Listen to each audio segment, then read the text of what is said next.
Hi friends, எல்லாருக்கும் வணக்கங்க. இன்றைக்கி நம்ம என்ன வீடியோ பார்க்க போகிறோன்னா, கார்த்திகை மாதம்னு சொன்னாலே நம்ம எல்லாருக்குமே ஞாபகம் வருது முதல்ல முருகன், அடுத்து அவர் தம்பியான ஐயப்பன். இவங்க ரெண்டு பேர்த்துக்குமே உகந்த ஒரு மாதம் கார்த்திகை மாதம். இந்த டயத்தில் வந்துட்டு கேரளாவில் இருக்க எல்லாருமே வந்துட்டு பழனிக்கு மாலை போட்டு வருவாங்க. தமிழ்நாட்டில் இருக்க முக்கால்வாசி பேர் வந்துட்டு மாலை போட்டு சபரிமலைக்கு போவாங்க. அப்படிப்பட்ட சபரிமலையை பற்றி தான் நம்ம வந்துட்டு இந்த வீடியோவில் இன்ட்ரெஸ்டிங்கான ஃபேக்ட்ஸ் தெரிஞ்சுக்க போகிறோம். ஸோ வாங்க வீடியோக்குள்ளே போய் பார்க்கலாம்.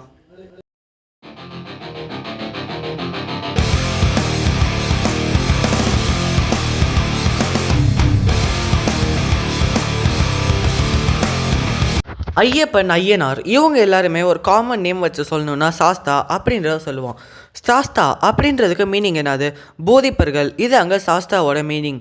ஐயப்பா இருக்கார்ல, அவரும் ஒரு சாஸ்தா தாங்க, அதாவது 8வது சாஸ்தா. இதற்கு முன்னாடி இருக்க 7 சாஸ்தாவை பார்த்துட்டு இவரையும் பற்றி பார்க்கலாமா? சம்மாவான சாஸ்தா, இவர் வந்துட்டு குடும்பத்தை வந்துட்டு ப்ரொடெக்ட் பண்ணுவாருங்க. அப்புறம் கல்யாண வரத சாஸ்தா, இவர் பேர்லேயே இருக்குது, இவரை கும்பிட்டா நமக்கு வந்துட்டு கல்யாண வரன் கிடைக்கும். அப்புறம் வேத சாஸ்தா, இவர் வந்துட்டு எஜுகேஷனுக்கான சாஸ்தாங்க. அப்புறம் ஞான சாஸ்தா, இவரை கும்பிட்டோன்னு வைங்களேன், நமக்கு வந்துட்டு ஞானம் வந்துட்டு கிடைக்கும். அதே மாதிரி ஸ்பீக்கிங் ஸ்கில்ஸ் இருக்குல்ல, அது வந்துட்டு இன்க்ரீஸ் ஆகும். அப்புறம் பிரம்ம சாஸ்தா, குழந்தை வரம் கிடைக்கணும்னா இவரை வந்துட்டு கும்பிடணும். அப்புறம் வந்துட்டு மகா சாஸ்தா, இவர் வந்துட்டு யானை மேலே உட்காந்துருப்பாருங்க. நம்ம முன்னேறணும்னு வைங்களேன், இந்த மகா சாஸ்தாவை தான் கும்பிடணும். அப்புறம் வீரசாஸ்தா, இந்த வீரசாஸ்தா வந்துட்டு குதிரை மேலே வந்துட்டு உட்காந்துருப்பாரு. அப்புறம் தர்மசாஸ்திரா, இவர் வந்துட்டு சபரிமலை ஐயப்பன் தாங்க, அதாவது 8வது சாஸ்தா. இவரை கும்பிட்டாலே வந்துட்டு இவருக்கு முன்னாடி இருக்க அந்த 7 சாஸ்தாங்களை கும்பிட்டனா பலன்கள் வந்துட்டு நமக்கு வந்துட்டு கிடைக்குங்க. அதே மாதிரி வந்துட்டு நம்ம சபரிமலையில் இருக்க அந்த 18 படிகளை பற்றி இப்போ நம்ம தெரிஞ்சுக்கலாம் வாங்க. மொதல் இருக்க 5 படி வந்துட்டு நம்ம மனிதர்களுடைய ஃபீலிங்ஸை வந்துட்டு அது வந்துட்டு ரெப்ரசன்ட் பண்ணுவாங்க. ஃபஸ்ட்டு ஸ்டெப் பார்த்தீங்கன்னு வைங்களேன், நம்மளோட வியூ, பார்வை. இது வந்துட்டு மாலை போட்டுருங்க வந்துட்டு அவங்களோட வியூ வந்துட்டு கண்ட்ரோலாக தாங்க பார்ப்பாங்க, எதை பார்க்கணும் எதை பார்க்கக்கூடாது அப்படின்றத. ஏன்னா பார்வை தான் வந்துட்டு நம்மளோட தாட்ஸை வந்துட்டு கொண்டு வரும். இதில் கடவுளாக இருக்கிறது, படியில் இருக்கிறது வந்துட்டு விநாயகருங்க. நம்ம மேலே ஏறுறப்பயே கன்னிமூலை கணபதியை பார்த்துட்டு தான் மேலே ஏறுவோம்.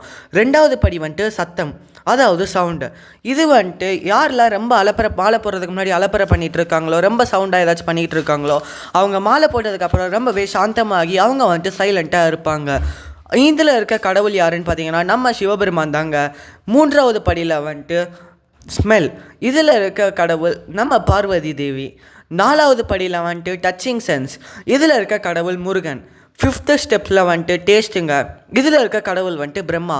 6th ஸ்டெப்பில் வந்துட்டு காமம், இதில் இருக்க கடவுள் வந்துட்டு விஷ்ணு. 7வது ஸ்டெப்பில் இருக்கிறது கோபங்க, இதோட கடவுள் யாருன்னா ரங்கநாதன். 8வது படியில் இருக்கிறது ஆசை, இதோட கடவுள் காளி. 9வது படியில் இருக்கிறது வந்துட்டு இணைப்பு, இதோட கடவுள் யமன். 10வது படியில் இருப்பது பொறுமை, இதோட கடவுள் சூரியர். அப்புறம் 16வது படியில் இருக்கிறது வந்துட்டு ஜெலஸ், நம்ம ஒருத்தவங்களை பார்த்து பொறாமப்படுறது, இதோட கடவுள் யாருன்னு பார்த்தீங்கன்னா எங்களேன் சந்திரன் தாங்க. அப்புறம் 12வது படியில் இருக்கிறது வந்துட்டு நம்மளை பற்றி ரொம்பவே பெருசாக பேசிக்கிறதுங்க, இதோட கடவுள் யாருன்னு பார்த்தீங்கன்னா எங்களேன் செவ்வாய். அப்புறம் 13வது படியில் இருக்கிறது வந்துட்டு போட்டி, நம்ம யாரு கூடயும் போட்டி போடாமல் நம்ம நம்ம வேலை ஒன்றுன்னு இருந்துகிட்ருக்கணும், இதோட கடவுள் யாருன்னு பார்த்தீங்கன்னா எங்களேன் புதன்க. அப்புறம் 14வது படியில் இருக்கிறது யாருன்னு பார்த்தீங்கன்னா நன்மை, இவரோட இங்கே இருக்க கடவுள் யாருன்னா குரு பகவான். 15வது படியில் ஆர்வம், இதோட கடவுள் சுக்ரன். 16வது படியில் வந்துட்டு கன்ஃபியூஷன்னாலே தெரிஞ்சிருக்கோம், நம்ம சனி பகவான் தாங்க. அப்புறம் 17வது படியில் வந்துட்டு நாலேஜ், இதோட கடவுள் வந்துட்டு ராகு.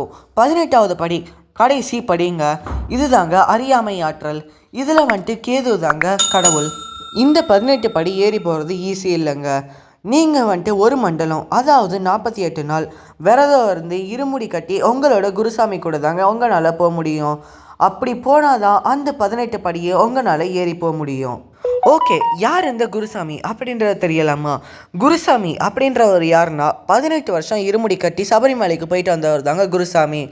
அப்புறம் நம்ம சபரிமலைக்கு இருமுடி கட்டியிருக்கவங்க இருக்காங்கள்ல, அவங்க வந்துட்டு ஏன் பிளாக் ட்ரெஸ் போட்டிருக்காங்கன்னு உங்களுக்கு தெரியுமா? நம்ம வந்துட்டு கோவிலுக்கு போகிறது இல்லை சாமி கும்பிட்ற ஏதாச்சும் ஒரு இதுனாலே நம்ம சொல்லுவோம் பிளாக் ட்ரெஸ் போடாத, வேறு ஏதாச்சும் ட்ரெஸ் போடு அப்படின்றத சொல்லுவோம். ஆனால் ஏன் சபரிமலைக்கு போகிற எல்லாருமே பிளாக் ட்ரெஸ் போட்டிருக்காங்கன்றதை இப்போ நம்ம தெரிஞ்சுக்கலாம் வாங்க. அதாவது ஐயப்பனுக்கும் நம்ம சனீஸ்வரருக்கும் ஒரு பிரச்சனை வருதுங்க.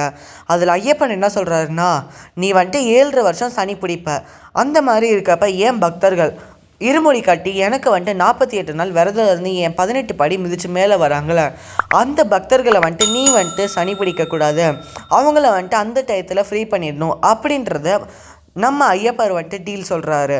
அதுக்கு சனீஸ்வரனும் ஓகேன்னு சொல்லிடுறாருங்க. அதனால தான் சபரிமலைக்கு போகிற பக்தர்கள் எல்லாருமே பிளாக் ட்ரெஸ் வந்துட்டு போட்டிருக்காங்க. ஓகே ஃப்ரெண்ட்ஸ், நான் கேதர் பண்ண இந்த சில நியூஸை வந்துட்டு உங்கள் கூட ஷேர் பண்ணிக்கணும்னு நினச்சேங்க. அதனால தான் ஷேர் பண்ணிக்கிட்டேன். இந்த வீடியோ உங்களுக்கு பிடிச்சிருந்தா லைக் பண்ணுங்கள், ஷேர் பண்ணுங்கள். அதே மாதிரி என்னோட பிரித்திங் டாக்ஸ் யூடியூப் சேனலை மறக்காமல் சப்ஸ்கிரைப் பண்ணிடுங்க. Bye. I will meet you on next video.